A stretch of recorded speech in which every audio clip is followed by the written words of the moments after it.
Ce livre audio utilise une voix virtuelle pour la narration. La voix virtuelle est une narration générée par ordinateur pour les livres audio.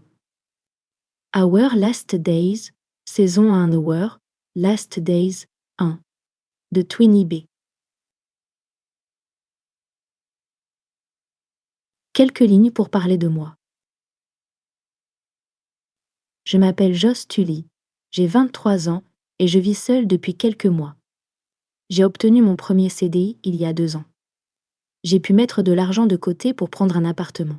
Je réside dans un petit village près de Montpellier, car la ville est bien trop chère. Mon logement modeste est loin d'être un palace, mais c'est mon chez-moi. Je suis fière de mon nid, car je n'ai rien demandé à personne. Je me suis débrouillée seule. J'ai même acheté et monté mes meubles sans l'aide de personne. Mes parents, Roger et Jeanne, sont responsables d'un magasin de grande distribution. J'ai eu une enfance merveilleuse. Je m'entendais bien avec tout le monde. Je suis la cadette d'une fratrie de 3 bambins. Mon grand frère, Vincent, est ingénieur à Paris. Ma sœur, Annie, est avocate. Papa et maman rêvaient de hautes études pour moi, mais j'ai préféré la liberté. Je me considère un peu comme le mouton noir ou le vilain petit canard de la famille. Je suis plutôt du genre timide, surtout avec la jambe masculine, ce qui ne m'empêche pas d'affirmer mon caractère lorsqu'on vient me provoquer. Celui qui comblera mon cœur est encore inconnu, mais je sais qu'il est là, quelque part. Bouquiner est ma passion. J'adore la romance. Je fais partie de ces filles qui rêvent de l'amour avec un grand A. J'ai déjà eu des relations, mais ça n'a jamais dépassé les 3 semaines. Quand le petit truc en plus n'y est pas, je préfère en rester là. Ça ne sert à rien de laisser l'autre s'attacher alors qu'on ne ressent rien. Je sors parfois, surtout avec Lisa, ma meilleure amie. Elle est aussi ma collègue de boulot. Nous essayons de coordonner nos plannings afin de partager notre temps libre. Lisa n'a pas eu ma chance. Sa sœur aînée et elle sont orphelines. Elles ont grandi dans une famille d'accueil, des gens aimants. Zaza travaillait dès l'âge de 16 ans.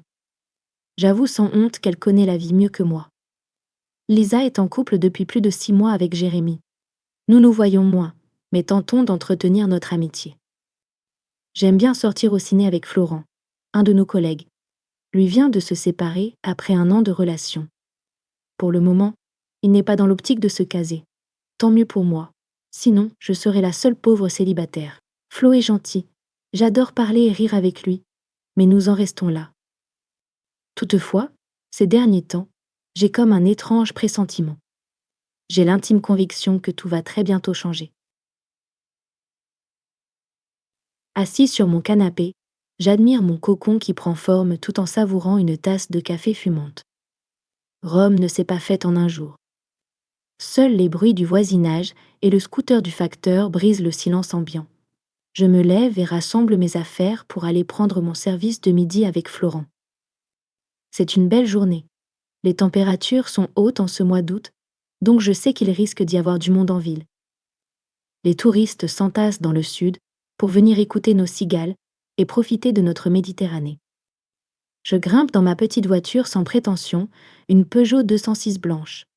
Je n'ai pas à me plaindre, elle est assez récente, même si elle n'a aucune option, mis à part les vitres électriques. C'est déjà la grande classe.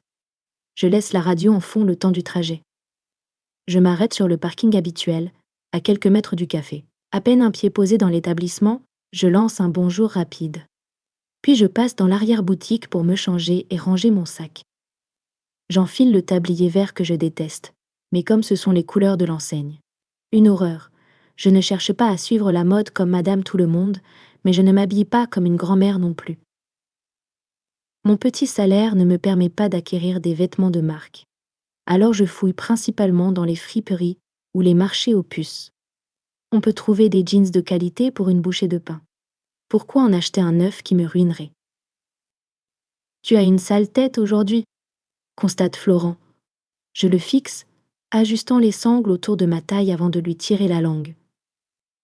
Qui a envie de travailler par un temps pareil? C'est déprimant, avouai-je. Surtout lorsque tu entends causer de plage toute la journée. Heureusement qu'on a la climatisation. Quand elle ne déconne pas, renchéris-je en effectuant la mise en place. Ne parle pas de malheur. Para seguir escuchando este audiolibro gratuitamente, haz clic en el enlace de la descripción y podrás escucharlo completo sin coste gracias a la prueba de 30 días de Audible.